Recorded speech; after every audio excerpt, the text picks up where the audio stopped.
माता के भारत माता के आज रोज विसावदर मुकामे गुजरातना सौथी लोकप्रिय धारासभ्य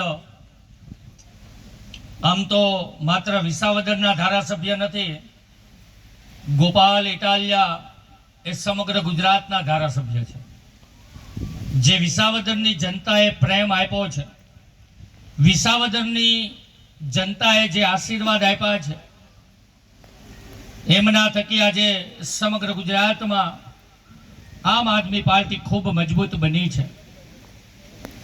त्यारे दोस्तों आजनो आ विशेष दिवस एटले के आपणा लोक लाडीला धारासभ्य श्री गोपालभाई इटालियाए नक्की कर्युं के नवा वर्षमां कंईक नवी पहल करीए।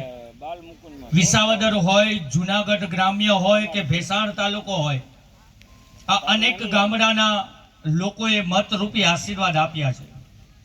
आ मतरूपी आशीर्वाद आपी અને ગાંધીનગરની ગાદી સુધી પહોંચાડવાનું કામ અહીંયા બેઠેલા તમે બધા વડીલો અને ખેડૂતોએ કર્યું છે। દોસ્તો તમારા બધાના આશીર્વાદથી ગોપાલ ઇટાલિયા ધારાસભ્ય બનવાની સાથે જ આમ આદમી પાર્ટી સમગ્ર ગુજરાતમાં મજબૂત બની છે। આજે નવા વર્ષની શુભ શરૂઆત થઈ ચૂકી છે।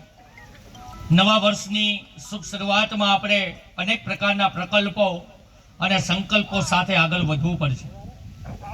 આજે જ્યારે આવું સુંદર મજાનું સ્નેહ મિલન કાર્યક્રમનું આયોજન થયું છે, વિસાવદર ભેસાણ જૂનાગઢ ગ્રામ્ય અને સાથે સાથે સમગ્ર ગુજરાતમાંથી આમ આદમી પાર્ટી સાથે જોડાયેલા અનેક કાર્યકર્તા મિત્રો સાથે સાથે શુભચિંતકોને મળવા માટેનો આ અનેક અનેરો અવસર આપણને સૌને મળ્યો છે।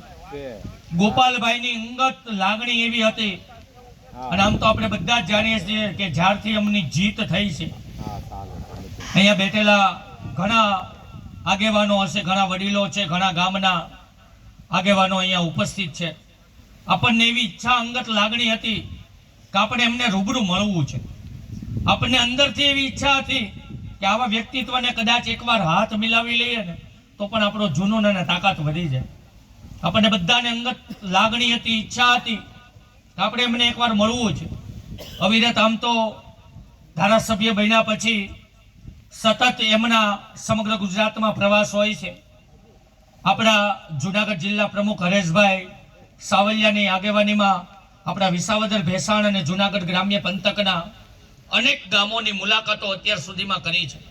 હજુ ઘણા ગામોની મુલાકાતો બાકી છે, પરંતુ ગોપાલભાઈ એવું નક્કી કર્યું કે નવા વર્ષમાં આપણે એક સાથે આ વિસાવદર ભેસાણ અને જૂનાગઢ ગ્રામ્ય પંથકના ખેડૂતો, ખેત મજૂરો, પશુપાલકો, વેપારીઓ અને સમગ્ર ગુજરાતમાંથી જે પણ આમ આદમી પાર્ટીના કાર્યકર્તાઓ અને શુભચિંતકો છે, સૌને મારે મળવું છે।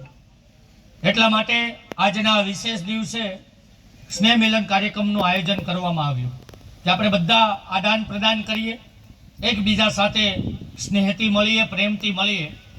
આમ તો ગોપાલભાઈ જ્યારથી જીત્યા છે ત્યારથી માત્ર ને માત્ર એ વિસાવદર પૂરતા ધારાસભ્ય નથી, આમ તો તમારા આશીર્વાદથી જ એ ધારાસભ્ય બન્યા છે। પરંતુ જો આપણું સપનું નાનું હશે, માત્ર ને માત્ર એ વિસાવદર જૂનાગઢ અને ભેસાણ પંથક પૂરતા જ સીમિત રહેશે તો આવનારું જે આપણું સપનું સરકાર બનાવવાનું છે એ ક્યાંક ને ક્યાંક પરિપૂર્ણ નહીં થાય। કારણ કે સમગ્ર ગુજરાતની એક આશાનું કિરણ કોઈ હોય તો એ માત્ર ને માત્ર ગોપાલ ઇટાલિયા છે। એટલા માટે આપણે બધાએ થોડી એ વાત સમજવી પડશે। સમયની ખૂબ વ્યસ્તતા છે। છેલ્લા 3-4 મહિનામાં એક પણ દિવસ એવો નથી કે એમણે એમના પરિવાર સાથે રહ્યા હોય।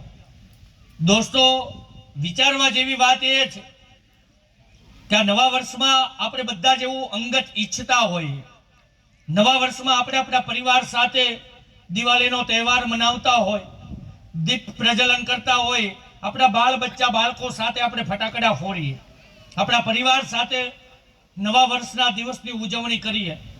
પરંતુ દોસ્તો, આપણને એવા ધારાસભ્ય મળ્યા છે કે જેમણે દિવાળી પણ આ મત વિસ્તારના મતદાતાઓ સાથે ઉજવી છે. નવા વર્ષની ઉજવણી પણ આ જ વિસ્તારમાં મતદાતાઓ સાથે ઉજવણી કરી છે. એ આપણા સૌ માટે આનંદની વાત છે. આવું ક્યારે શક્ય બને કે તમે બધાએ એમને આશીર્વાદ આપ્યા, પ્રેમ આપ્યો,